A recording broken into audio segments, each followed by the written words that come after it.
our top story for you. The Utah Supreme Court has killed Amendment D, upholding a lower court's ruling. That means it will not be counted on the November ballot. Okay, so in a unanimous ruling, the state's top court ruled the legislature failed to publish the language of the amendment in newspapers as required by law.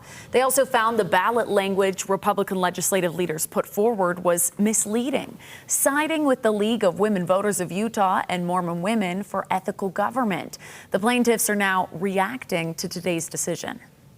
I think it's incredibly important that when Utahns go to vote, the ballot language reflects what they're voting on, especially when it comes to something as important as amending our Constitution and contemplating our constitutional rights. So I think the court made a very good decision in avoiding this because the language was misleading, and that's not what Utah voters deserve. We were surprised that the legislature decided to appeal to the court that unanimously shot them down just a few weeks ago.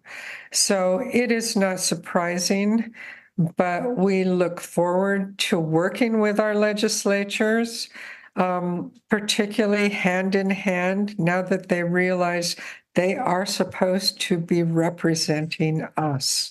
The legislature issued a statement tonight saying this: the court's action is unprecedented and troubling. The legislature offered the court a way to preserve the voting rights of all Utahns, but instead, the court took the chance to vote on Amendment D out of the voters' hands.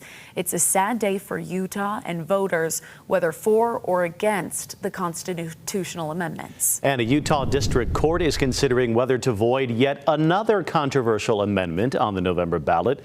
Amendment A would allow money raised by the state income tax to be used for government purposes other than education. Under current law, income tax revenue is only used for education.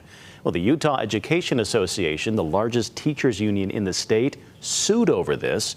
They insist the amendment text as it appears on the ballot is misleading, and the state failed to publish it on time. That's the same argument used to sink Amendment D. Well, today, the judge recognized that a decision from the Supreme Court on Amendment D, that would go a long way towards deciding this one. Hopefully we'd have a decision shortly by the Utah Supreme Court that would determine that issue. And that way we're not spending time on an issue that we don't need to spend time on, given where we are in late September with the election fast approaching. Okay, the case is set to be in court next October 15th, though the schedule could change because of tonight's Supreme Court ruling on Amendment D. We'll keep you posted.